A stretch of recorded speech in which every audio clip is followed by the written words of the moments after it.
अच्छा मेरे भाई इसमें हम इस पार्ट में हम स्टार्ट करते हैं जी अपना कॉन्सेप्चुअल फ्रेमवर्क। क्या बच्चों, इसमें ना ज्यादातर थ्योरी है। क्या है बच्चों, एक न्यूमेरिकल भी आता है, वो पेट फॉर्मेट है, बस उसी तरह ही सॉल्व होना है उसने जी। तो आए जी इस चैप्टर को स्टार्ट करते हैं जी। छोटा सा चैप्टर है जी, लेकिन हम ना पार्ट्स में पढ़ेंगे इंशाल्लाह। अच्छा सुन लीजिएगा, सुन लीजिएगा, तवज्जो से बातों को सुनना है। कॉन्सेप्चुअल फ्रेमवर्क में से 5 से 6 नंबर का क्वेश्चन आता है और मुफ्त के नंबर है। पिछली दफा 6 मार्क्स का क्वेश्चन आया है इसमें से, और जिस अटेम्प्ट में सेपरेट सवाल ना आए उस अटेम्प्ट में मेरे मासूम दोस्तों वो एमसीक्यूज के अंदर इसको टेस्ट कर लेता है। ठीक है मेरे भाई, लें सर। पर्पस क्या है इसका पर्पस, अच्छा पहले समझ ले कॉन्सेप्चुअल फ्रेमवर्क है क्या।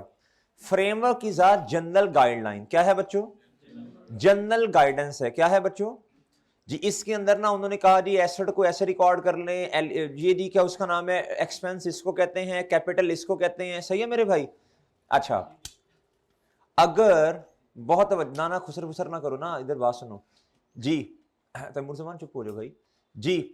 अब मेरे मासूम दोस्तों, अगर किसी स्पेसिफिक स्टैंडर्ड के अंदर हमें कोई गाइडेंस ना मिले तो मेरे भाई फिर हमें किसकी तरफ रुजू करना चाहिए, कहां से हेल्प लेनी है, कॉन्सेप्चुअल फ्रेमवर्क, जनरल गाइडलाइंस। क्या मेरे भाई, ये जनरल गाइडलाइंस है, ये कोई स्टैंडर्ड नहीं है, ये कोई स्टैंडर्ड नहीं है, ये जनरल बातें हैं। क्या है बच्चों, अगर अगर इधर भी एक बात लिखी है और वही बात किसी स्पेसिफिक स्टैंडर्ड में भी लिखी है तो फिर किसकी बात को माना जाएगा, स्पेसिफिक स्टैंडर्ड को। ओके मेरे भाई। अच्छा जी, अच्छा इस तरह है, ये गर्ल्स वाली साइड पे ना बस 5-7 रख दें, ये खुद ही फिर इस तरह जी गर्ल्स वाली साइड पे ना 5-7 रख दें जी। इधर से जिनको नहीं मिला अब खुद ही डिस्ट्रीब्यूट करते जाओ ना जी। किसको किसको नहीं मिला जी, ये मंडल एक हैंड आउट दी है जी, नहीं मिला भाई इनको जरा वो दे दें। है वो अभी आ जाएगा ना भाई आपके पास ये। अच्छा अभी अभी अभी छोड़ें, अभी मैं सवाल शुरू भी नहीं करवा रहा, अभी छोड़ेंगे, अभी इस पे आ जाए। अच्छा बच्चों, कहता पर्पस क्या है फ्रेमवर्क का। भाई पर्पस इसका ये है आईएफआरएस को डेवलप करना। क्या करना बच्चों, इंटरप्रिटेशन ऑफ आईएफआरएस। और क्या जी, ये एक बॉडी है जी आई फैक। क्या बच्चों, उसके अंदर जो लोग बैठे हैं भैया वो अगर कोई चेन लेके आनी है मेरे भाई तो उसको असिस्ट करता है। ये क्या करता है बच्चों, these are the general guidelines. क्या है बच्चों, अच्छा उसके बाद बच्चों ऑडिटर्स जो हैं, ऑडिटर ऑडिटर ने फाइनेंशियल स्टेटमेंट का ऑडिट कैसे करना है, बोले साहब आईएफआरएस ऐसे ही है ना भाई, अकाउंटिंग कैसे करनी है हमने आईएफआरएस के मुताबिक, उसका ऑडिट कैसे होना है, वो आइजा आइजा वो ऑडिट के स्टैंडर्ड्स के मुताबिक। लेकिन ऑडिटर ने जो ऑडिट करना है बच्चों वो तो फाइनेंशियल स्टेटमेंट्स का करना है ना, वो कहां से बनी होंगी, आईएफआरएस की मदद से। ऐसे ही है मेरे भाई। आए जी पढ़ते हैं। कहता the purpose of conceptual framework is to describe the objective of and the concept for general purpose financial reporting. आगे बता रहे जी क्या होता है, to assist in the international accounting standard board IASB. कहता to develop IFRS that are based on consistent concept. ये assist करता है, रट्टा नहीं लगाना, जिसमें से एमसीक्यूज बन सकते हैं जी। आप दो तीन दफा पढ़ेंगे आपको खुद इंशाल्लाह याद हो जाएगा, रट्टा नहीं लगाना। असिस्ट करता है किसको बच्चों, आईएएसबी, वो जो एक बॉडी है, इंटरनेशनल अकाउंटिंग स्टैंडर्ड बोर्ड। कहता to assist preparation of financial statement, to develop consistent accounting policies when no standard applies to a particular. अगर मेरे भाई किसी खास स्टैंडर्ड के अंदर कोई बात नहीं की तो भैया फिर गाइडेंस के लिए ये बात होगी। ओके मेरे भाई। आगे to assist all parties to understand and interpret the, ये जनरल गाइडलाइंस है। क्या है बच्चों जी, इन्हीं गाइडलाइंस को सामने रख के स्पेसिफिक स्टैंडर्ड बने होंगे ना। आगे क्या था, तो contribute to the stated mission of IFRS foundation and IASB. भाई मिशन क्या है, ये जो बॉडी बनी इसका मिशन क्या है, ताकि अकाउंटिंग ट्रीटमेंट लोगों के सामने वाजे हो, गलतियां ना करें, ट्रांसपेरेंट हो। क्या हो बच्चों, अकाउंटेबिलिटी हो। ये ट्रीटमेंट क्यों किया, वो कह सकेंगे भाई ये इधर लिखा हुआ है इसलिए किया है। क्या था जी, and efficiency to financial markets around the world. ये क्या कहना चाह रहे हैं बच्चों, to contribute to the stated mission of IFRS foundation and IASB. इनका मिशन क्या है, क्या बच्चों, to develop standard that bring transparency. Transparency का मतलब होता है साफ शफाफ, और मेरे भाई अकाउंटेबिलिटी, अकाउंटेबल भी हो। भाई आपने फलान ट्रीटमेंट किया, वो कहते हैं कहां लिखा हुआ है, भाई बात समझे हैं। और आगे बच्चों एंड एफिशिएंसी, इससे इंक्रीज क्या होती है बच्चों, एफिशिएंसी। जब आप एक ही पॉलिसी को, एक ही चीज को बार बार अप्लाई करेंगे, एफिशिएंसी इंक्रीज होती है। अच्छा, to provide the foundation for standard, to contribute to the, कहता है to provide the basics, foundation का मतलब बुनियाद होता है, ये बुनियाद है आईएफआरएस और आईएएस की। पहले बच्चों इंटरनेशनल अकाउंटिंग स्टैंडर्ड का लफ्ज इस्तेमाल होता था, क्या होता था? अब होता है बच्चों इंटरनेशनल फाइनेंशियल रिपोर्टिंग स्टैंडर्ड। सही है बच्चों? अब बात समझे हैं? हमें ना आईएएस 33 पढ़ा ना भैया, ये आईएएस 20 पहले आईएएस के नाम से मुखातिब किया जाता था। अब बच्चों को नया स्टैंडर्ड आता है तो उसके साथ लिखा जाता है IFRS, international financial reporting standard. Done मेरे भाई? ये बच्चों किसकी बुनियाद है बच्चों, आईएफआरएस की या आईएएस की? अच्छा जी, कहता जी to by enhancing the international comparability and quality of financial information. ये आगे पढ़ने की जरूरत नहीं है, बस इतना पता होना चाहिए। To provide foundation for standard यानी IAS and IFRS to that strengthen accountability by reducing the information gap between the providers of the capital and management. कहता जी to provide the foundation for standard that contribute to the economic efficiency. इन लफ्जों को आपने 2-2 3-3 दफा पढ़ लेना, MCQs में आएंगे, आपने टिक लगा देना। ओके मेरे भाई? बार बार वही बातें की हैं, to provide guidance IFRS IASB, to increase efficiency, to provide, क्या उसका नाम है, स्ट्रेंथ अकाउंटेबिलिटी। बच्चों बात समझे हैं जी? आगे मेरे भाई बहुत तवज्जो से बात सुननी है आगे। ये इधर आ जाए 1.4 के ऊपर, the elements of financial statement. भाई ये तो आप अकाउंटिंग में भी पढ़ के आए हैं, और हमने जब अपना लेक्चर स्टार्ट किया था तो इधर से ही मैंने स्टार्ट करवाया था। There are 5 elements of financial statement. कौन कौन से मेरे भाई? Asset, liability, equity, income and इसकी definition, present economic resource control by entity as a result of past event. इसे क्या कहते हैं बच्चों? एसेट। अच्छा, पिछली दफा ना एक सवाल आया था पिछली अटेम्प्ट में मेरे भाई, उसने कहा जी कोई भी चीज तब तक मेरे भाई हमारे एसेट नहीं होगी। अच्छा, हर इकोनॉमिक रिसोर्स एसेट नहीं होता। अब एक बिल्डिंग है वो रेंट पे ली है मेरे भाई, वो बिल्डिंग इकोनॉमिक रिसोर्स है, उससे हम फायदा ले रहे हैं, लेकिन बच्चों ऑनरशिप में नहीं है, कंट्रोल उस पे नहीं है। पिछली दफा भैया एक सवाल आया था, अभी जो अटेम्प्ट गुजर के गई कॉन्सेप्चुअल फ्रेमवर्क में से, कहता जी हमारे पास स्किल्ड वर्कफोर्स है। क्या है बच्चों? इसी तरह का सवाल था, मुझे अब याद पड़ता है। स्किल्ड वर्कफोर्स है, कहता जी उसको ना हम सैलरीज दे रहे हैं जी, बताएं जी एसेट है या नहीं। आपने क्या कहना था? आपने कहना जी उस पर हमारी ऑनरशिप नहीं है, कंट्रोल नहीं है एम्प्लॉयज के ऊपर। सही है भैया? और सही है ना जी? ऑनरशिप ना होने की वजह से ये इकोनॉमिक रिसोर्स तो है लेकिन एसेट नहीं है। एसेट के अंदर कितनी शर्तें पाई जानी चाहिए? ऑनरशिप, कंट्रोल और प्रेजेंट इकोनॉमिक रिसोर्स। डन मेरे भाई? एक चीज ऐसी जी, आज से 5 साल पहले आपके पास ना एक घर था, वो आपने बेच दिया। सही है भैया? अब मुझे बताएं ये एसेट तो था वो घर, लेकिन क्या आज प्रेजेंट है? नो, लिहाजा ये एसेट नहीं है। ये तो आप पढ़ लेंगे ना मेरा ख्याल है। क्लेम किसे कहते हैं बच्चों? जिम्मेदारी, ऑब्लिगेशन, प्रेजेंट ऑब्लिगेशन जी।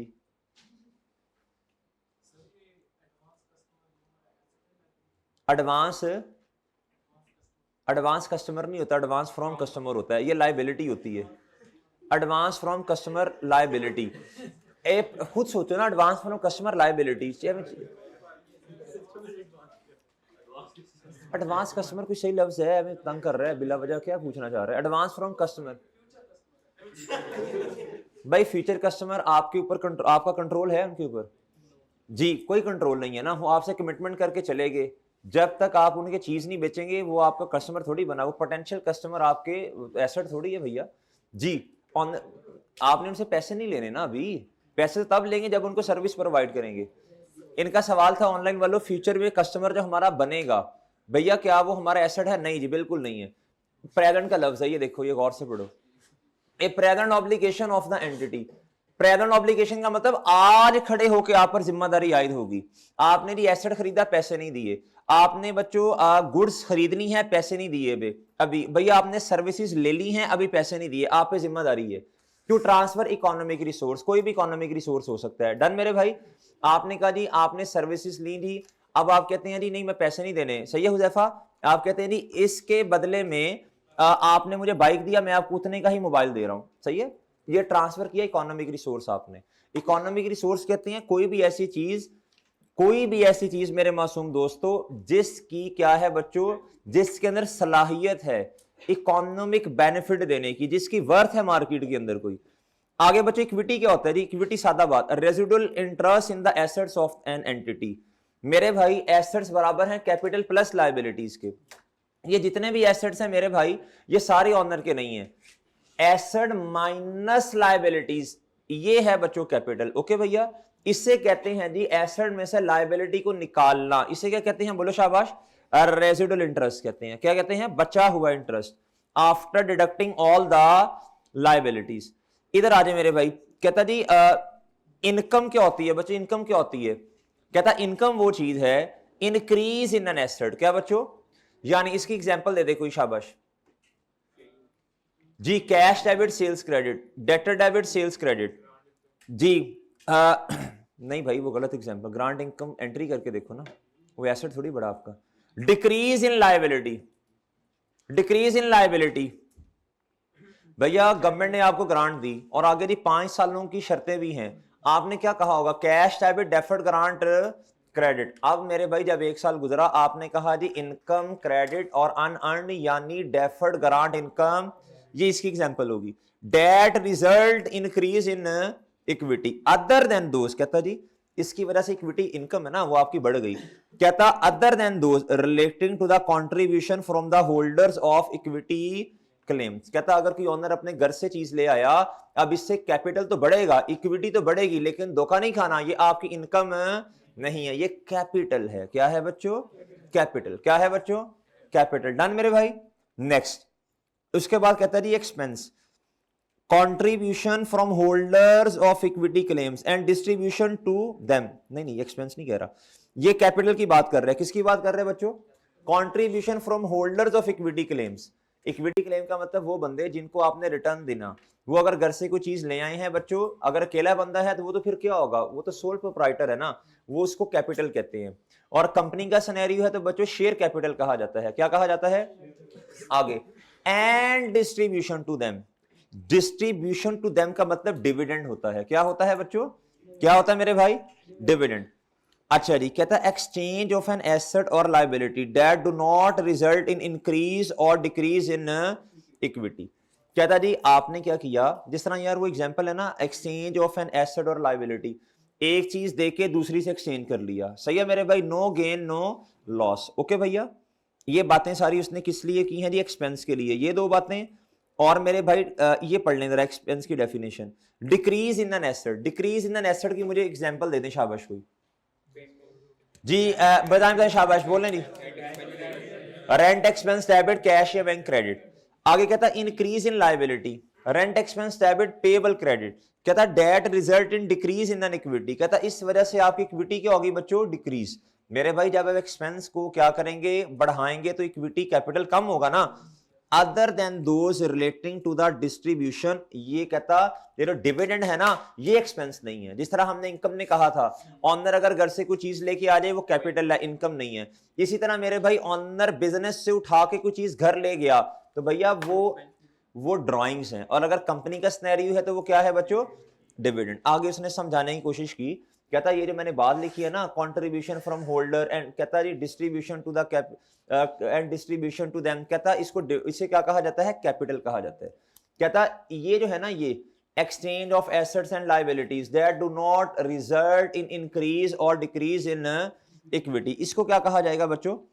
बोले शाबाश। कहता एक चीज ली और एक चीज के बदले में दूसरी चीज क्या कर ली बच्चों? एक्सचेंज कर लिया आपने। कहता no income no loss, no gain no loss. Okay भैया, यार ये बातें तो मेरा ख्याल आपने पहले भी पढ़ी हुई हैं। अब इंपॉर्टेंट बातों पे आ जाओ जरा, इसको तवज्जो से आपको देखना पड़ेगा, याद करना पड़ेगा। क्या करना पड़ेगा बच्चों? याद। साथ साथ आपने एक्टिव होकर जवाब देते रहना जवाब, वरना चीजें मिक्स हो जानी है। भाई इधर देखें जरा, learning objective 2।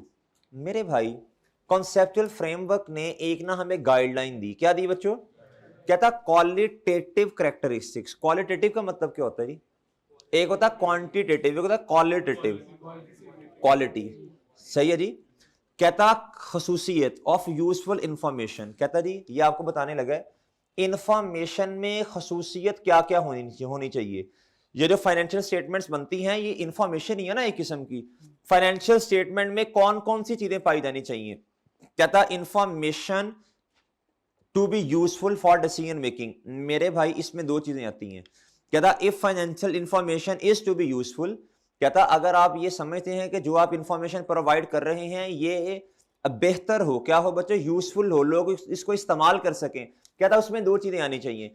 It must be relevant, क्या होनी चाहिए बच्चों, वो रेलिवेंट हो। क्या हो बच्चों, किसी ने आपसे डिमांड की कि 2024 की फाइनेंशियल स्टेटमेंट्स दे दें, आपने उठा के बच्चों फाइनेंशियल स्टेटमेंट 2014 की दे दी, 16-17 की दे दी, बताइए रेलेवेंट इंफॉर्मेशन है? नहीं, ये उसके इस्तेमाल की चीज ही नहीं है। एंड फेथफुल रिप्रेजेंटेशन, एंड बच्चों क्या, फेथफुल का मतलब क्या होता है जी, जी ट्रू एंड फेयर व्यू, सच्चाई ईमानदारी के साथ, फेथफुल रिप्रेजेंटेशन, धोखाधड़ी ना हो, धोखाबाजी ना हो। ओके मेरे भाई, एक इंफॉर्मेशन यूजफुल कब बनती है बताएं जी, ये मेरे साथ आपने याद करना है, ये बार बार पेपर में एमसीक्यूज आते हैं, पास पेपर में एमसीक्यूज आते हैं। एक इंफॉर्मेशन यूजफुल कब बनती है बताएं, it must be relevant and faithful. Okay मेरे भाई, ये बातें याद हुई।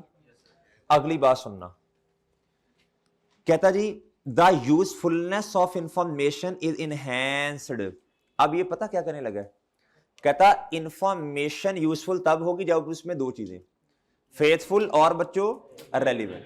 कहता इंफॉर्मेशन की अफादियत बढ़ जाती है, इंफॉर्मेशन वैल्यूएबल हो जाती है जब उसमें मजीद चार चीजें आती हैं। कितनी चीजें मेरे भाई, if it is comparable, comparable का मतलब है जी कंपैरिजन हो सके, क्या हो सके बच्चों, 2023 की हमने रेशियोज वाला चैप्टर पढ़ा है ना भाई, 2023 का डेटा दिया, 2024 का डेटा दिया, भैया क्या ये कंपैरिजन इसका कर सकते हैं? यस। कहता वेरीफाइबल, क्या बच्चों, अगर नंबर लिखा जी हमारा ग्रॉस प्रॉफिट 30% है, आप सवाल पूछते भाई कैसे 30 है, वो कहते सर ये देखो ये हमारी सेल, ये हमारी इनवॉइसेस है, आप वेरीफाई कर लें। और भाई बात समझे हो, ये वर्किंग हमने की है, आप वर्किंग देख लें। एक पहला सवाल सुने, दोबारा सुने, दोबारा सुने, चेयरमैन इधर देख, मैं ऐसे ऐसे सलाम करता हूं तुम्हें, इधर देख, इधर मैं देख रहा हूं सब जी, इधर मेरे भाई एक इंफॉर्मेशन यूजफुल कब होगी, बोलो बोलो बोलो शाबाश, बोलो शाबाश जी, रेलिवेंट हो और फेथफुल। यूजफुल इंफॉर्मेशन इसकी अफादियत कब बढ़ जाएगी, इनहेंस होगी जब उसमें चार चीजें हों, कंपेरेबल, वेरीफाइबल, टाइमली, अंडरस्टैंडेबल। अच्छा, कंपेरेबल हो, वेरीफाइबल हो, क्या हो बच्चों, वेरीफाइबल हो। दूसरा टाइमली, क्या हो बच्चों, हर काम अपने वक्त पर अच्छा लगता है, इस टाइम आपका काम पढ़ना है बस, हर काम अपने मुकर्ररा वक्त पर अच्छा लगता है। ओके मेरे भाई, टाइमली हो। एक बंदे ने कहा जी, आपके मैनेजर ने कहा, आपने इंशाल्लाह फर्म्स में जाना है ना, मैनेजर ने कहा, उसने कहा जी कि भाई इस तरह करो, हमने ना क्लाइंट को क्लोज करना है, मुझे फलां चीज की वर्किंग करके दे दो। अच्छा जी, मैनेजर भी भूल गया, या आपने गोली ऐसी करवाई कि जी मैनेजर भाई भूल गए, क्लाइंट क्लोज हो गया। क्या हो गया बच्चों, क्लाइंट क्लोज हो गया। अब मेरे मासूम दोस्तों, जैसे ही 15-20 दिन गुजरे, आपने कहा ओ यार जरा थोड़ा नंबर शंबर बनाते हैं जाके, सॉरी ये देखो मैंने कैसे लेवल की वर्किंग की। वो कहता जा टुर जा टुर जा टुर जा, ये तो मैंने तुमसे 2 हफ्ते पहले वर्किंग मांगी थी। मेरे भाई अब मैनेजर के लिए वो वाली वर्किंग जो बहुत अहम थी अब किसी काम की भी नहीं है, क्योंकि बच्चों टाइमली नहीं है। क्या है बच्चों, ओके भाई, टाइमिंग शुड बी परफेक्ट। मेरे भाई हर काम अपने मुकर्ररा वक्त पर अच्छा लगेगा जी, हर काम अपने मुकर्ररा वक्त पर अच्छा लगेगा, एंड अंडरस्टैंडेबल। एंड भाई देखो मेरी बात सुनो, मेरी बात सुनो ना, देखें आपने ना, अब देखो मेरी बात सुनो, हर काम मुकर्ररा वक्त पर अच्छा लगता है, समझो मेरे भाई बात। आपने माशाल्लाह देखो आपने कैफ क्वालिफाई करना है ना, सुनो कुछ यार मैं साथ सुन लो ना, कुछ बच्चे जो है ना वो चट्टो पार्टियां कर रहे हैं, यशियां युशियां कर रहे हैं, अभी उनको अपना पता नहीं चल रहा कि भाई हम अपना नुकसान कर रहे हैं। मेरे भाई ये आपको 1 या 2 साल के बाद जाके पता चलेगा। टाइम पे कर लें, टाइम पे क्या कर ले बच्चों, पढ़ना शुरू करो। क्या करो बच्चों, पढ़ना शुरू करो टाइम से। एंड अंडरस्टैंडेबल, एंड बच्चों क्या, लिखे मूसा पढ़े खुदा। मेरे भाई information should be use, should be understandable. आपने जो लिखा है बच्चों वो अंडरस्टैंडेबल हो, क्या हो बच्चों? और भाई बात समझे हैं, जीपी रेशो बढ़ रही है, क्यों बढ़ रही है? इसकी दलील देनी है तो इंसानों की तरह दो। सही है भैया, बात समझ आई? एक इंफॉर्मेशन मेरे भाई उसकी अफादियत वो कैसे बढ़ती है? जब उसमें चार चीजें हों। बोलो बोलो बोलो बोलो बोलो। Comparable, verifiable, timely, understandable. दोबारा फिर दोबारा फिर दोबारा फिर दोबारा फिर दोबारा फिर दोबारा फिर दोबारा फिर दोबारा फिर यार रुक, ओए रुक जाओ मरासी हो, रुक जाओ। एक इंफॉर्मेशन यूजफुल कब बनेगी? जब उसमें दो चीजें हों, relevant, understandable, relevant, faithful representation. Information की क्वालिटी इनहेंस कब होगी? जब चार चीजें हों, कंपेरेबल, वेरीफाइबल, टाइमली, अंडरस्टैंडेबल। अब सुनो मेरी बात, पेपर में क्या करेगा? पेपर में क्या करेगा डियर बर्न्स? इधर देखें जी मेरे भाई, इन चार में से तीन चीजें सही देगा और एक गलत दे देगा, और एक क्या करेगा भाई? गलत दे देगा। और आपसे पूछेगा विच of the following should not be, तुम जो मुस्कुरा रहे हो मैं आता हूं अभी इधर, विच of the following should not increase quality of useful information? बताएं जवाब। वो जो तीन होंगे ना उसके अलावा। अच्छा सुनो सुनो चेयरमैन, बात सुनो, उसने लफ्ज बड़ा अच्छा लिखा होगा, उसने लफ्ज बड़ा अच्छा लिखा होगा, इधर लिख देगा रेलिवेंट। आपने धोखा खा जाना है क्योंकि आपको याद ही नहीं है चीजें। और रेलिवेंट इधर आएगा, इधर नहीं आएगा। चलो बहरहाल नहीं समझ रहे आप। अच्छा अब मेरी बात सुने, मेरी बात सुने, ये है 2.2। अब मेरी बात सुन लो, रेलिवेंस की रट्टा लगाने की, इनको ना चारों को उसने एक्सप्लेन किया। इनको बच्चों बहुत वजह से बात सुननी है, रट्टा लगाने की जरूरत नहीं है जी। स्केच, मैं सब स्केच बनाऊंगा, देखना कैसा स्केच बनाता, अभी बनाता हूं स्केच। अच्छा रेलिवेंस क्या मेरे भाई? रेलिवेंस क्या होती है बच्चों? कहता जी रेलिवेंट, आपसे किसी बंदे ने कोई चीज मांगी, सही है भैया, आपने से कहा जी ये FAR 1 की किताब दे दें, आप मुझे टेक्स्ट की किताब दे रहे हो, ये रेलिवेंट है? ये रेलिवेंट नहीं है चीज। बात समझ, इसको पढ़ने की जरूरत नहीं है, बस ठीक है। फेथफुल रिप्रेजेंटेशन का मतलब होता है बच्चों, बोलो शाबाश। अब उसने ना कहता the fundamental qualitative characteristics, paper में सवाल आएगा which of the following are fundamental qualitative characteristics for information, ये दो जवाब होंगे, दो। अब बच्चों फेथफुल रिप्रेजेंटेशन पे आ जाओ, इसका मतलब होता है ये ट्रू एंड फेयर व्यू। क्या बच्चों? अब मेरी बात सुन लो, इसमें ना एक एग्जांपल आती है, एक ना टेक्निकल लफ्ज है जी सबस्टेंस ओवर फॉर्म का। किसका बच्चों? Over form. इसको आपने ना इस तरह बनाओ जरा, सबस्टेंस ओवर फॉर्म में दो चीजें, एक का एक लिखो रियलिटी, एक लिखो legal form. Substance over form में दो चीजें लिखो, दो चीजें लिखो, दो चीजें लिखो। जहीर भाई ये कर दो, 16 पे कर दो, AC 16 पे कर दो, वो वाला भी 16 पे कर दो जी, कर दो 16 पे 16 पे 16 पे जी जी मेरे भाई। सबस्टेंस ओवर फॉर्म असल में ना ट्रू एंड फेयर व्यू में एक मसला, ट्रू एंड फेयर व्यू चीज होनी चाहिए, लेकिन कुछ लोग पता क्या करते हैं, वो इसके अंदर रहते हुए ही हेराफेरी कर लेते हैं। क्या करते हैं बच्चों? वो मैं समझाने लगा हूं आपको। इंफॉर्मेशन मस्ट बी क्या बच्चों? It should be faithful. क्या होनी चाहिए बच्चों? यानी it represents true and fair view. Okay बच्चों? अच्छा अब लोग क्या करेंगे, इसका ना गलत इस्तेमाल करेंगे। क्या करेंगे? इधर देखो, एक लफ्ज है बच्चों सबस्टेंस ओवर फॉर्म का, क्या? इसका मतलब है सबस्टेंस का रियलिटी। क्या बच्चों? ओवर फॉर्म का मतलब है जी लीगल फॉर्म। क्या? इधर देखो, बहुत कोई भी कॉन्सेप्ट उसको समझ ना हो ना, उसके लफ्जी मतलब पे गौर करो। सबस्टेंस ओवर फॉर्म कहता सबस्टेंस रियलिटी को फौकियत दे दी जाएगी लीगल फॉर्म पे। क्या कहना चाह रहे हैं? सबस्टेंस ओवर फॉर्म कहता है रियलिटी को क्या कर दिया जाएगा? फौकियत दे दी जाएगी किस पर? लीगल फॉर्म पे। कभी कभी ऐसा होगा बच्चों, आपने क्या किया होगा, मैं मिसाल दे, आपने तो नहीं माशाल्लाह मिस्टर ए जी, उनकी जो वाइफ है उनका नाम है जी क्या उसका नाम है? मिस्टर मिसिस ए कर लो ना, मिसिस ए, चलो बानो कर लो, बानो, बानो वाइफ का नाम है, बानो। अच्छा राजा एंड बानो है, सरताज, चलो सरताज कर लो, सरताज कर लो। मेरे भाई सरताज ने, सुनना सुनना सुनना, बात सुनना, सरताज ने एक घर लिया, क्या किया बच्चों, और वो घर ना अपनी वाइफ के नाम पे शो कर दिया, या फिर बात तो सुनो ना, या फिर आप लोग माशाल्लाह सारे टैक्स के स्टूडेंट हैं, आप लोगों ने पढ़ लिया या पढ़ रहे हैं। उसने क्या किया, उसकी सैलरी आती है, क्या आती है जी, उसने क्या किया, उसने ना जी अपने एम्प्लॉयर के साथ उसने कहा यार देखो बात सुनो, ये इतनी ज्यादा सैलरी आती है, वो स्लैब रेट्स का पता है ना, स्लैब रेट, जैसे स्लैब रेट एक्सीड करेगा हैवी किस्म का टैक्स लगेगा। उसने कहा सर ये जो सैलरी आप देते हैं ना मुझे, इसको 2 हिस्सों में तोड़ दें। जब मेरे भाई 2 हिस्सों में तोड़ देंगे, आधी सैलरी वाइफ के अकाउंट में जा रही है और आधी सैलरी किधर जा रही है बच्चों, वो सरताज साहब के अकाउंट में जा रही है। लेकिन जैसे ही वाइफ के अकाउंट में सैलरी गई, भैया एटीएम आपके पास है, आपने उनको बताया भी हुआ है जी बैंक वालों को कि इस पे ना मैसेज वाली सर्विस नहीं ऑन करनी आपने। अब मेरे भाई अकाउंट किसका है, बानो का, लेकिन मेरे भाई एक्चुअल में उससे फायदा कौन ले रहा है बच्चों, सरताज। मेरे भाई दिखने में लग रहा है बच्चों, दिखने में लग रहा है बानो, है असल में सरताज। भाई बात समझ आई?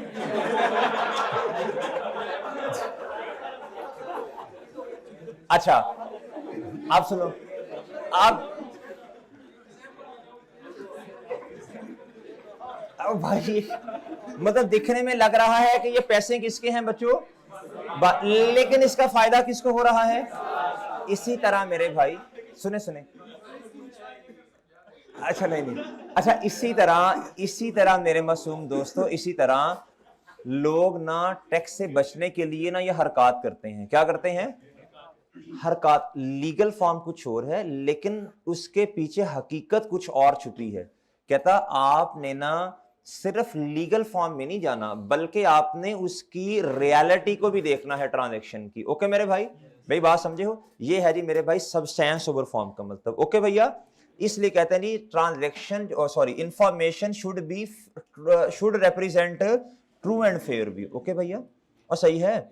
अच्छा इसलिए ना अभी आप FAR 2 में पढ़ लेंगे जाके, असल में कंट्रोल का मतलब क्या होता है।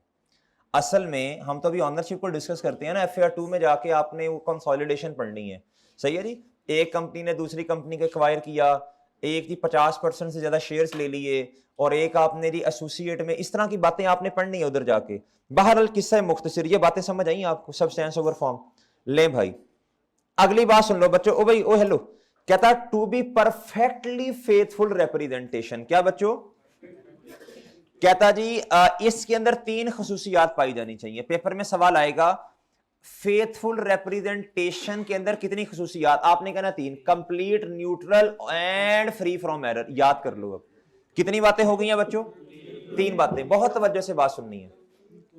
अब मेरी बात सुनो, अब ये बातें आपको याद तो नहीं रहनी, इधर आओ।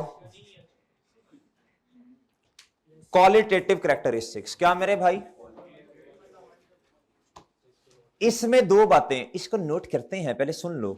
इसमें 2 बातें, रेलिवेंस और बच्चों का फेथफुल रिप्रेजेंटेशन। अगली बात सुनो, फेथफुल रिप्रेजेंटेशन के अंदर कितनी चीजें अभी पढ़ी, complete, neutral, free from error. मैं आपको एक बात बता दूं बच्चों, इसको आपको याद ही करना पड़ेगा। अब आपने जो आपको सफे पढ़ाए ना उनको नहीं देखना, इसको देखना है, इंशाल्लाह याद हो जाएगा। सबसे पहले इंफॉर्मेशन क्या होनी चाहिए, रेलेवेंट, क्वालिटेटिव, उसमें 2 खसूसियात, रेलेवेंट और फेथफुल रिप्रेजेंटेशन। फेथफुल रिप्रेजेंटेशन में 3 खसूसियात पाई जानी चाहिए, कंप्लीट, न्यूट्रल और अच्छा।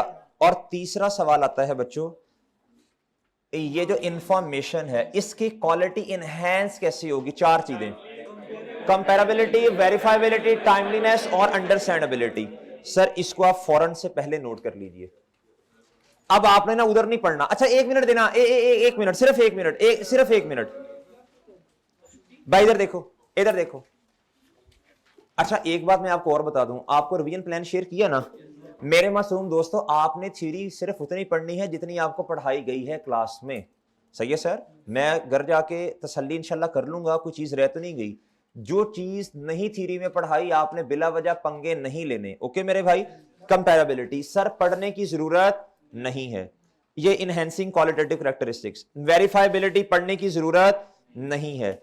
टाइमलीनेस पढ़ने की जरूरत नहीं, अंडरस्टैंडेबिलिटी पढ़ने की जरूरत नहीं है। ओके मेरे भाई, अच्छा अब आप जल्दी से आके इसको नोट कर लीजिए, आपके पास 2 से 3 मिनट है, आंखें खोल के नोट करना, वरना आई कैप इसमें घुमाता रहता है हर दफा, एक लफ्ज गलत देके बाकी सही दिए होंगे, आपको पता ही नहीं चलेगा।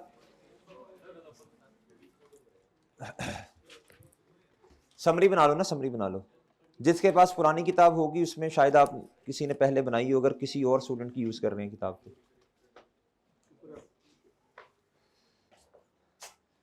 क्या कह रही हो? अभी तुमने जो कहा मैंने वो सुन लिया है बेटा।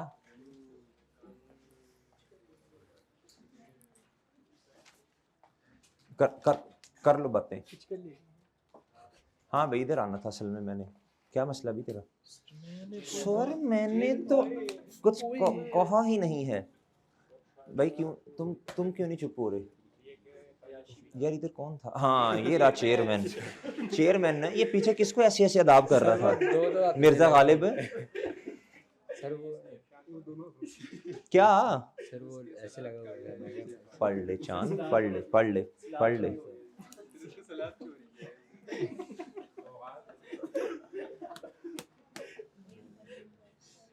यार तुम सारे इधर बैठ जाते हो फोटो पार्टियां करने हैं। चुप हो जा, चुप हो जा, इसे पढ़, बात ही कुछ हो रहा है। और चुप हो जाइए, ये पढ़।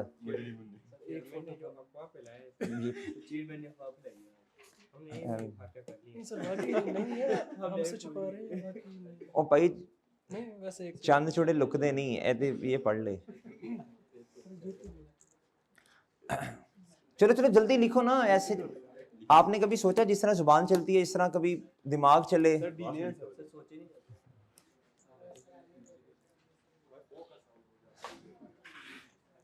नजरों की हिफाजत शुरू कर दो। मैं सही बात बता रहा हूँ, आप नजरों की हिफाजत करो। चांद जिन चीजों को देखने का हुक्म है बस वही देखो।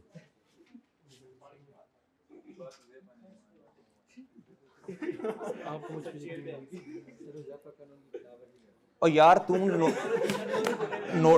तुमने अभी फेथफुल भी नहीं लिखा बेशरम, और बातें तुमसे जितनी मर्जी सुन लो।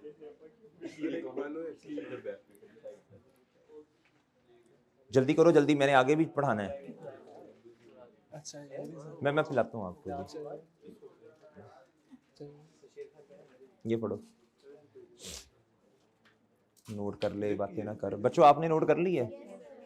किधर किया नोट? शाबाश भाई, किधर नोट किया?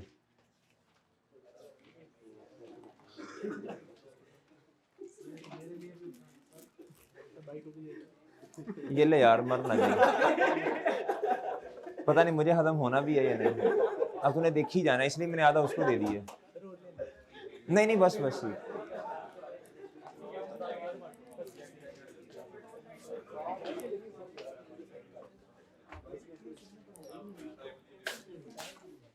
बच्चे नोट हो गया, शाबाश।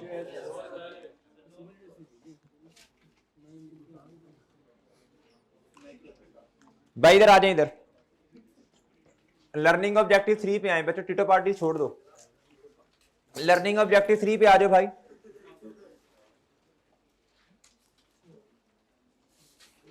भाई बात सुनना, बात सुनना। रिकग्निशन क्राइटेरिया हमने ना हर स्टैंडर्ड का अपना अपना पढ़ा हुआ है। ऐसे ही है बच्चों, आपको रट्टा होना चाहिए रिकग्निशन क्राइटेरिया। IS 16 में, IS 40 में, IS 23 में इनको रट्टा लगाना है। क्या करना है? हाँ जी, हर IS 20 में आपको रट्टा होना चाहिए। भाई बात समझे हो?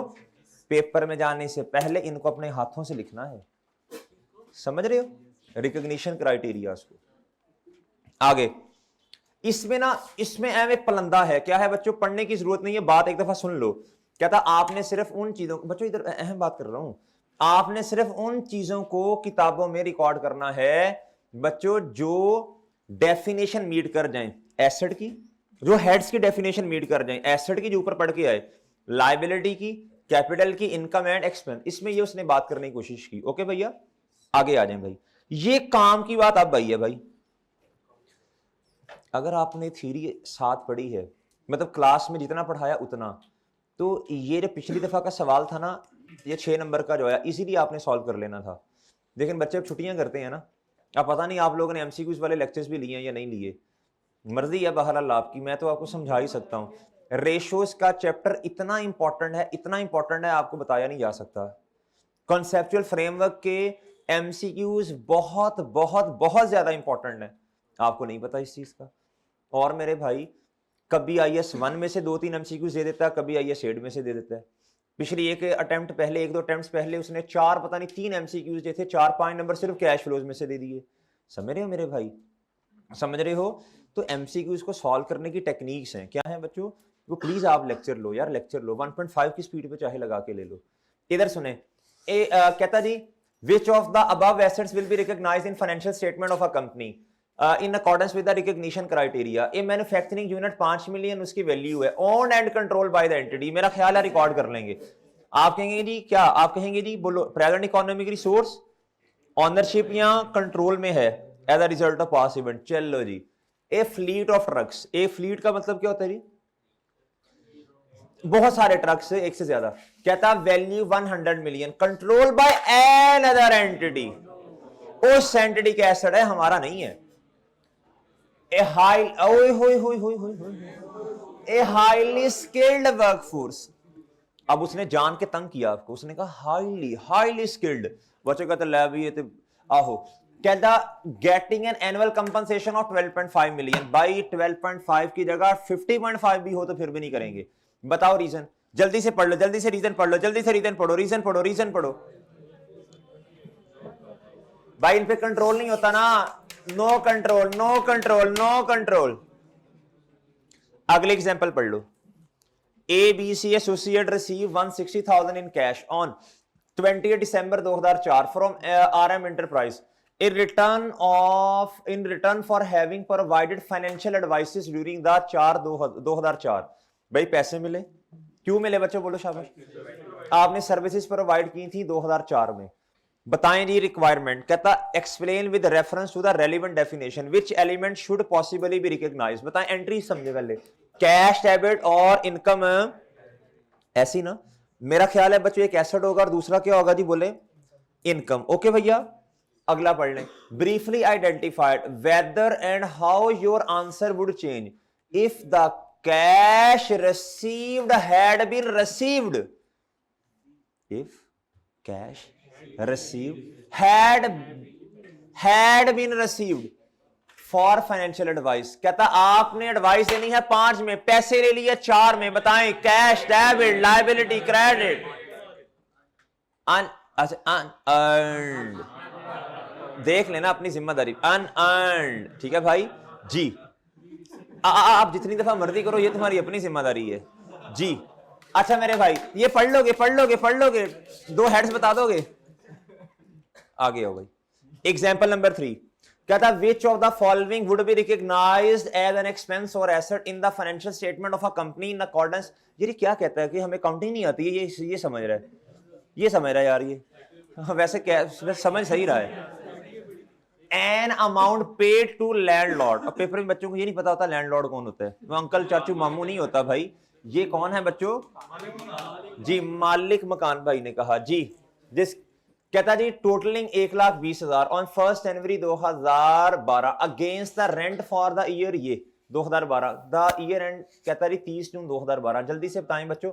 अब देखो इधर, नहीं इधर देखो, आप अक्रूवल प्रीपेमेंट पढ़ा ना हमने। कहता हमने रेंट पे किया पूरे साल का, हालांकि हमने सर्विसेज कितनी ली, 30 जून 2012 हमारा ईयर एंड है।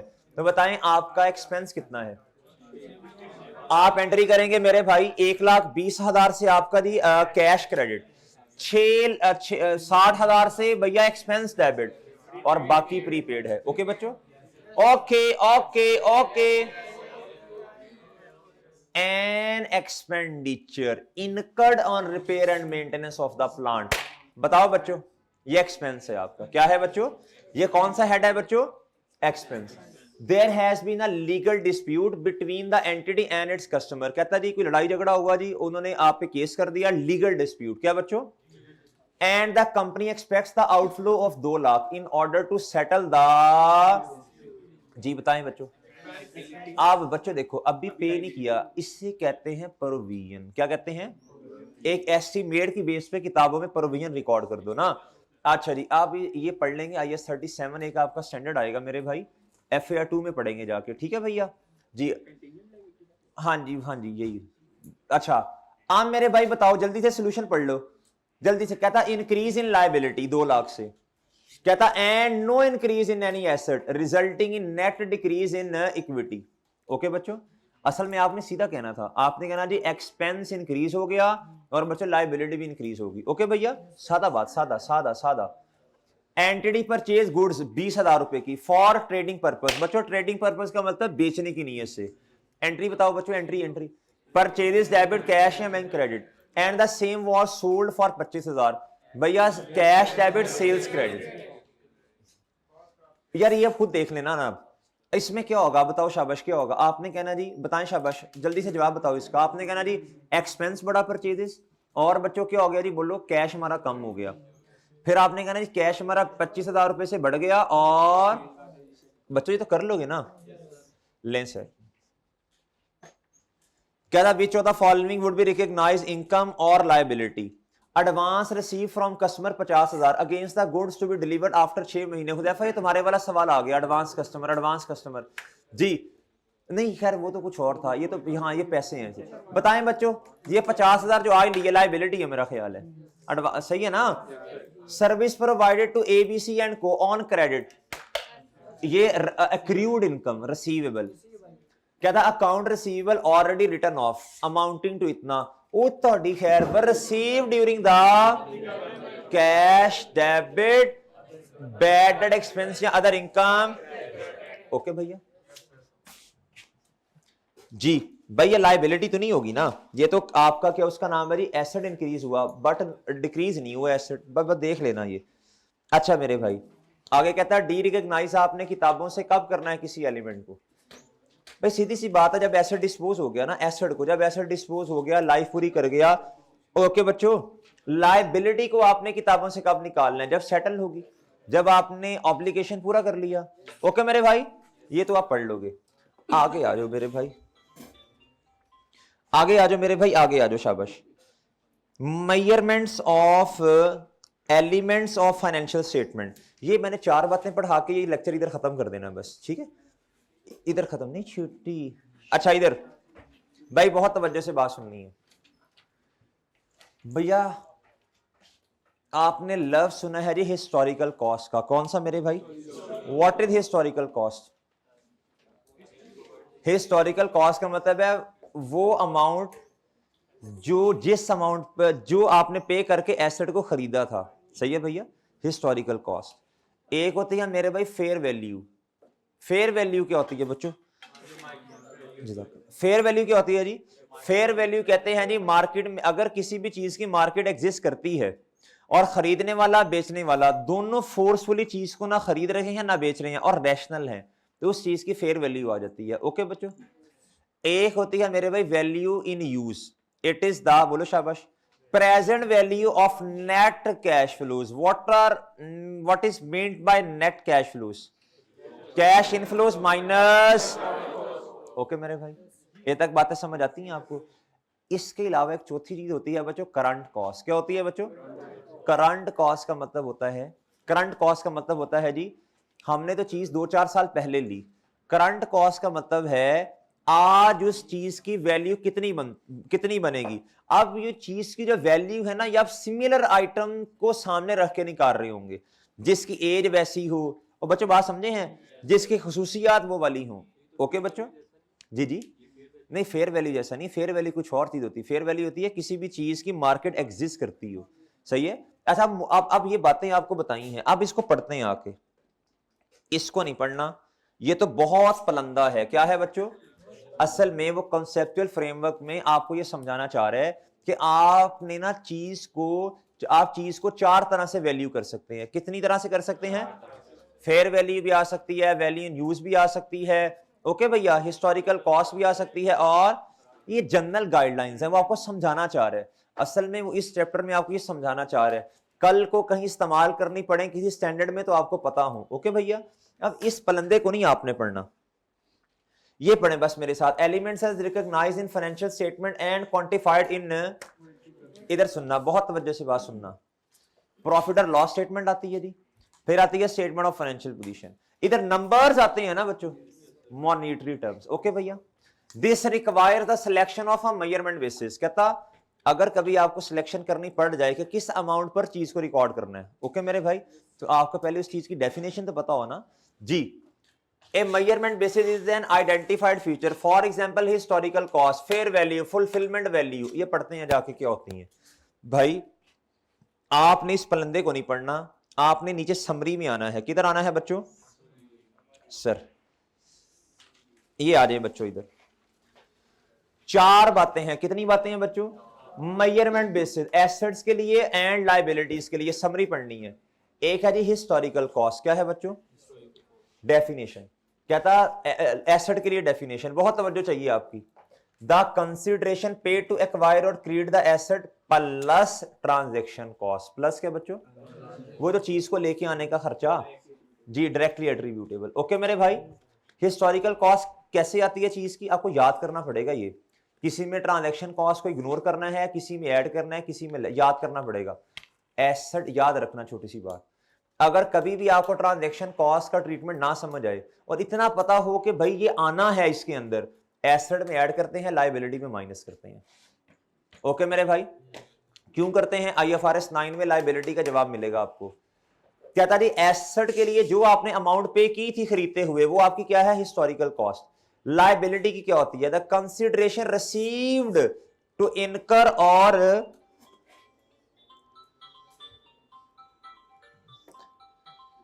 जी मेरे भाई, जी मुहतरम,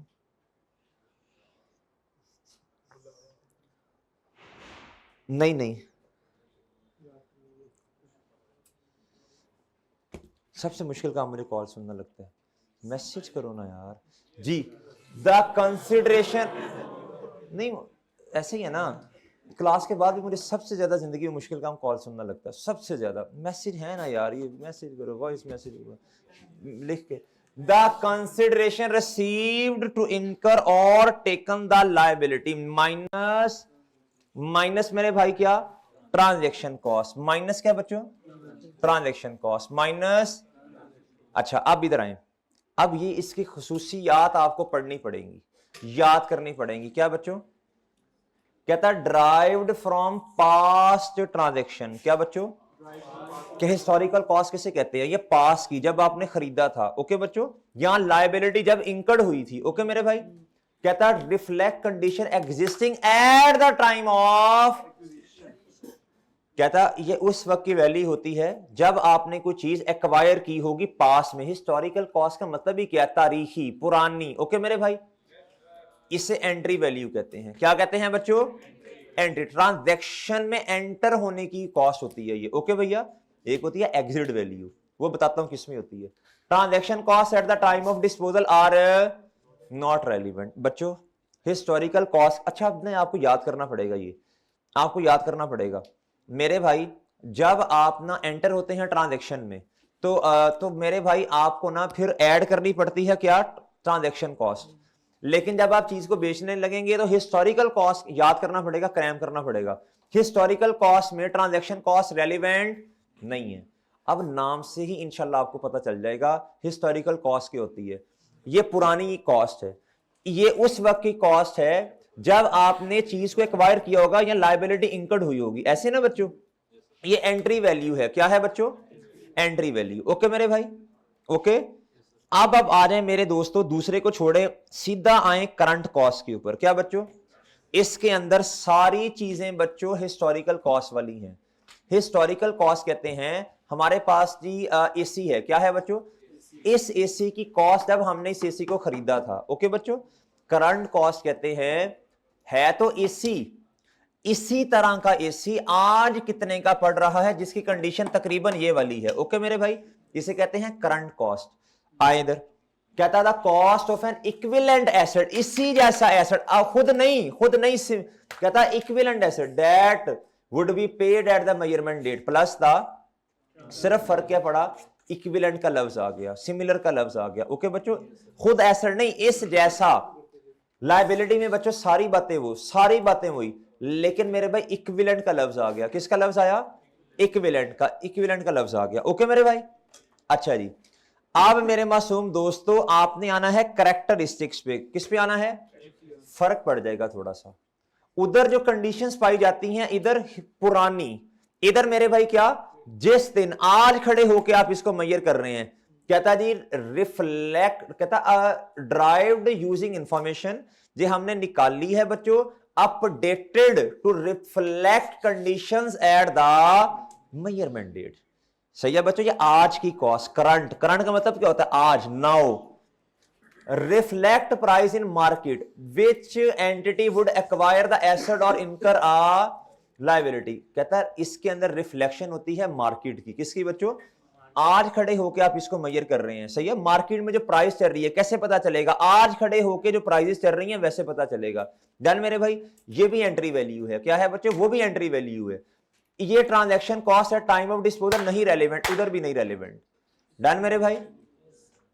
करंट कॉस्ट और हिस्टोरिकल कॉस्ट ये दोनों क्या हैं बच्चों? सेम है तकरीबन 90%, सिर्फ लफ्ज फर्क पड़ जाएगा। करंट कॉस्ट का मतलब है आज की कॉस्ट, और सिमिलर आइटम की मदद से आएगी वो। और हिस्टोरिकल कॉस्ट का मतलब क्या है? पुरानी कॉस्ट, इसके अंदर कंडीशंस पुराने वाली चीज की पाई जाएंगी। ओके मेरे भाई, बाकी तकरीबन सारी बातें वही हैं। डन, एग्जाम्पल करेंगे इंशाल्लाह, बात मजीद समझ में आ जाएगी। आगे मेरे भाई इधर आए, फेयर वैल्यू क्या होती है बच्चों? फेयर वैल्यू, फेयर वैल्यू होती है the price would be received to sell an asset in ordinary transaction between market participants, between the price liability में। इधर रिसीव का लफ्ज है, इधर पेड का लफ्ज है। किसका लफ्ज है बच्चों? बाकी सारी बातें तकरीबन वही वाली हैं। इधर आ जाए मेरे भाई, भैया ये फेयर वैल्यू तो आज की कॉस्ट को कहते हैं ना, आज की मेजरमेंट डेट से सारा वही करंट कॉस्ट वाली बात इधर आ गई। आगे कहता रिफ्लेक्ट, इसमें जो भाई बच्चों सुनो ना, करंट कॉस्ट के अंदर याद रखना बच्चों, कंडीशंस पाई जाती हैं मार्केट की नहीं, वो उस एंटिटी की जो स्पेसिफिकली उस डील को, जिस एंटिटी का एसेट आप देख रहे हैं। बच्चों बात समझ आई? फेयर वैल्यू का मतलब है मार्केट एग्जिस्ट करती है उस चीज की। आगे कहता है ये एग्जिट वैल्यू है। क्या है बच्चों? याद रखना, ये एंट्री वैल्यू नहीं, रट्टा लगाना पड़ेगा। एग्जिट वैल्यू है। क्या है बच्चों? डील को क्लोज करने की वैल्यू।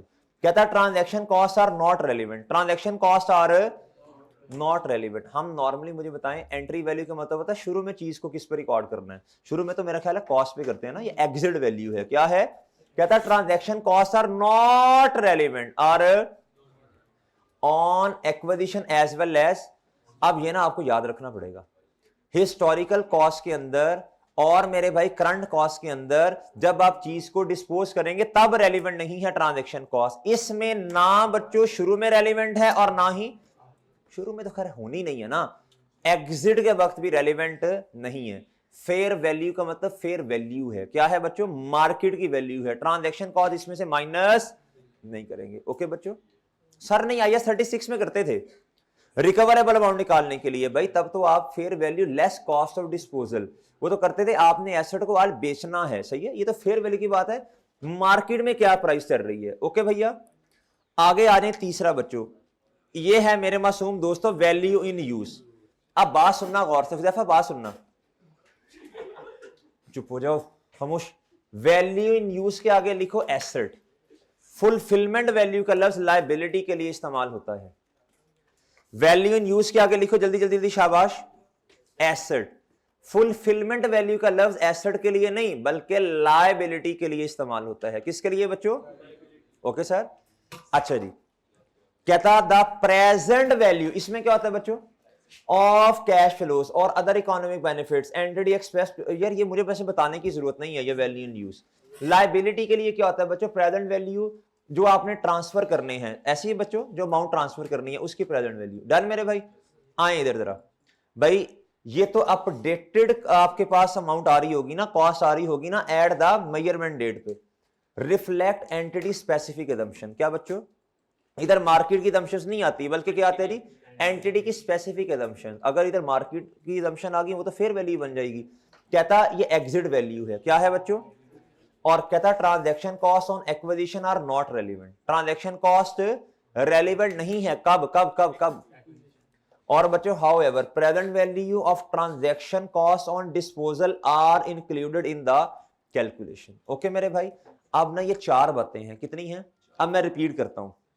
ट्रांजैक्शन कॉस्ट डिस्पोजल के लिए मैं बात कर रहा हूं मेरे मासूम दोस्तों, आई नॉट रेलिवेंट दिया कुछ लग दिया, पहले बात तो सुन लो। ट्रांजैक्शन कॉस्ट मेरे भाई, क्या ट्रांजैक्शन कॉस्ट, अब जरा तवज्जो से बात सुन लेनी है भाईजान। Current cost, historical cost, disposal के वक्त बोलो शाबाश, रेलिवेंट, वेल डन। मेरे मासूम दोस्तों फेयर वैल्यू, भाई वो तो है ही एग्जिट वैल्यू, एंट्री के टाइम तो रेलिवेंट है ही नहीं ना। और मेरे भाई ये जो है वैल्यू इन यूज, ये भी एग्जिट वैल्यू है, इसका मतलब है जी स्टार्ट में तो रेलिवेंट नहीं है। अब आ जाए मेरे भाई दोबारा किसके ऊपर, फेयर वैल्यू के ऊपर। भैया फेयर वैल्यू में चीज को डिस्पोजल के वक्त भी रेलिवेंट नहीं है, इसके मुताबिक मेरे भाई वैल्यू इन यूज में मुझे बता दें, वैल्यू इन यूज में मुझे बताएं डिस्पोजल के वक्त रेलिवेंट है। अब इसको ना आप ना नोट बना लेंगे तो फिर याद रहेगी बात, वरना नहीं। बना लो, नोट बना लो शाबाश।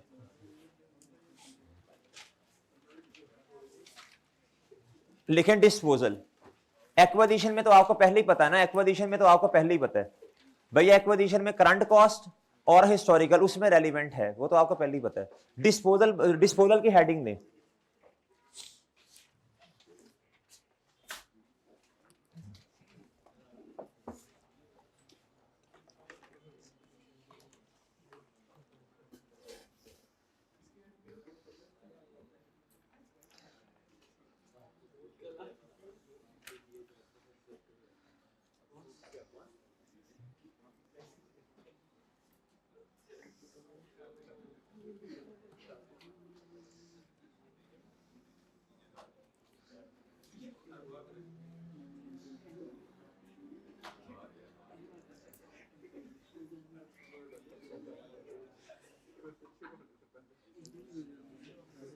अच्छा भाई इधर, ओ भाई हेलो, इधर इधर भाई चुप हो जाओ, ना करो बातें, ना करो ये बातें, हुजैफा ये बातें किधर जा रहे हैं, इमदाद किधर जा रहे हैं,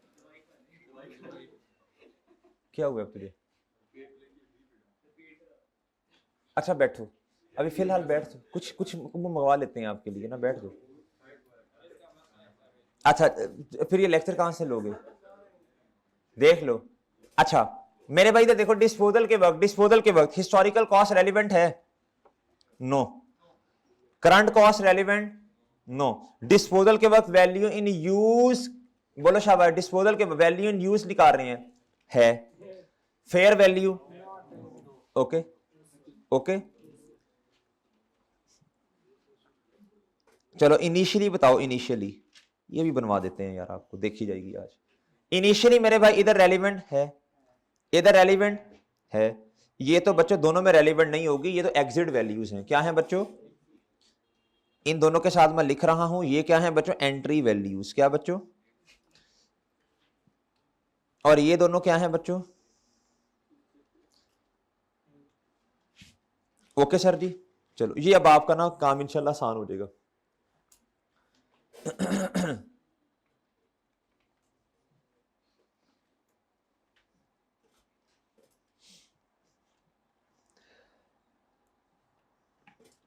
इधर हेडिंग दे दो, ट्रीटमेंट ऑफ, ट्रीटमेंट ऑफ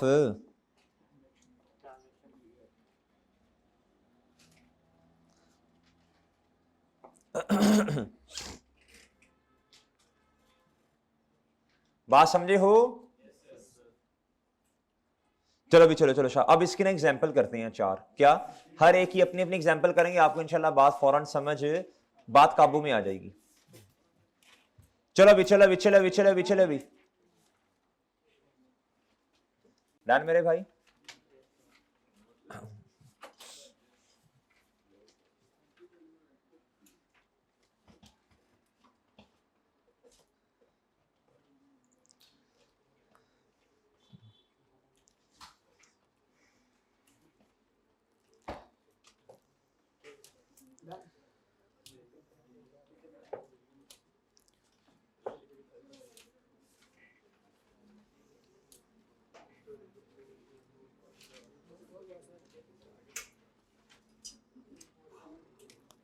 चले नहीं, अच्छा आप मेरे भाई इधर आओ जरा, अब ना मेरे मासूम दोस्तों आपने ना ये जवाब देना जरा।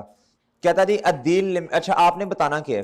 कहता Maihar the machine using different measurement basis, आपने अमाउंट बतानी है डिफरेंट तरीकों से। इधर देखें, कहता एल ओन्स अ मशीन, कहता 2 साल पहले खरीदी थी, कहता 2 लाख रुपए की।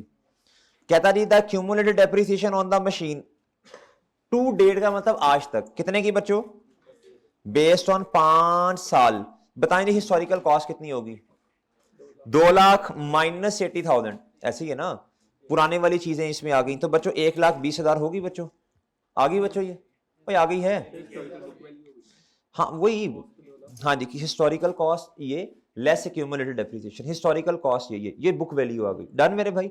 अच्छा आगे जी, कहता था cash flow from the existing machine are estimated to be कितना, from the next 2 years followed by 40,000 in the last year, relevant discount rate. यार ये तो आपको पता ही है, वैसे ये आपको पता ही है भाई। अगर आपने वैल्यू यूज निकालनी है तो बच्चों इधर देखो, कहता 2 साल कितनी है 50,000 और तीसरे साल कितनी है बच्चों, हम इसका ना ये फॉर्मेट बनाते थे, आपको याद है, cash flows a discount factor और ये हम ये फॉर्मेट बनाते थे, याद आ गया बच्चों आपको, आ गया मेरे भाई याद, और सही है, ये बन जाएगा फॉर्मेट। अच्छा जी आगे कहता आगे कह रहा है मेरे मासूम दोस्तों, कहता to replace the machine with the new version would cost, बताओ ये किसको रिप्रेजेंट कर रहे हैं, टू रिप्लेस, रिप्लेसमेंट को करंट कॉस्ट भी कहते हैं, लिख लो कहीं, रिप्लेसमेंट को करंट कॉस्ट भी कहते हैं, रिप्लेसमेंट कॉस्ट को करंट कॉस्ट भी कहते हैं। ये जो कॉस्ट पढ़ रहे हैं आपको तो पता होना चाहिए भाई इन बातों का जी, ऐसी है ना जी, रिप्लेसमेंट को करंट कॉस्ट भी कहते हैं। बताएं बच्चों, अब आपने जो करंट कॉस्ट, ये करंट कॉस्ट की बात कर रहे हैं, अब आपने 2,20,000 बेस बनाना है, क्या बनाना है बच्चों, ये देखो इधर, इधर देखो 2,20,000 ऊपर रखा जी कॉस्ट ऑफ न्यू एसेट, इधर आपने किया जी 2,20,000 डिवाइडेड बाय 5 मल्टीप्लाई बाय 2 या 88,000। अब मुझे बताओ करंट कॉस्ट या रिप्लेसमेंट कॉस्ट कितनी है बच्चों, 1,32। ओके मेरे भाई, ये बात समझ आती है। हिस्टोरिकल कॉस्ट अगर होती तो मैं इधर 2 लाख रखता, इधर इधर देखो भाई, इधर देखो 2 लाख इधर रखता, 2 lakh divided by 5 multiply by 2 करता 80,000 आता, इधर करंट कॉस्ट है, सिमिलर आइटम की कॉस्ट को बेस बनाना है। डन मेरे भाई, ठीक है जी। अच्छा फेयर वैल्यू के बारे में पता नहीं किधर है वो,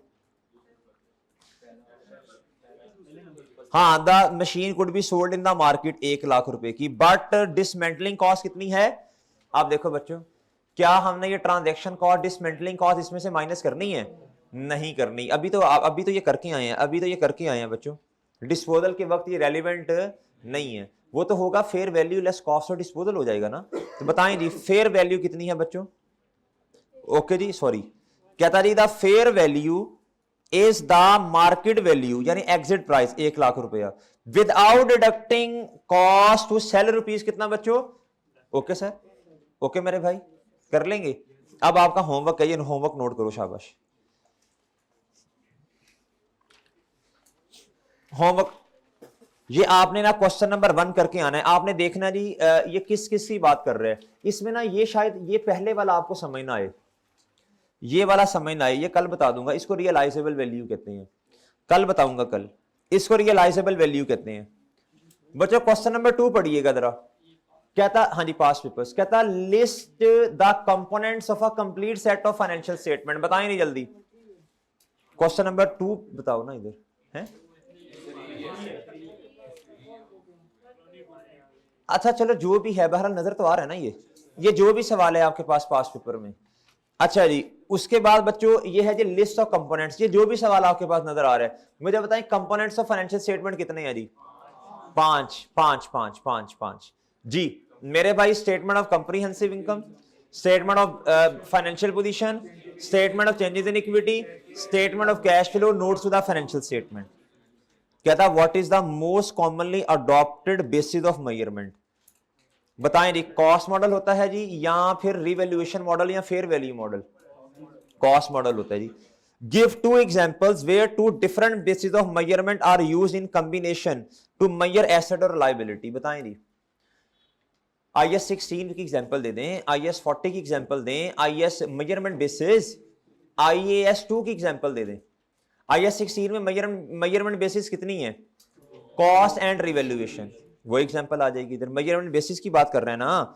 और बच्चों जल्दी बोलो, शाबाश। मेरे भाई IAS 40 में फेयर वैल्यू मॉडल है और कॉस्ट मॉडल है, और मेरे भाई IAS 2 में एवको एंड फाइफो। ओके जी, जल्दी से सोल्यूशन पढ़ लो जाके।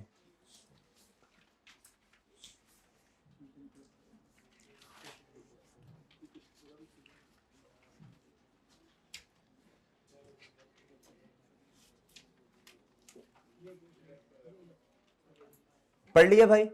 अच्छा अब इधर देखें, अच्छा बच्चों अब ना इधर एक बात याद रखनी है।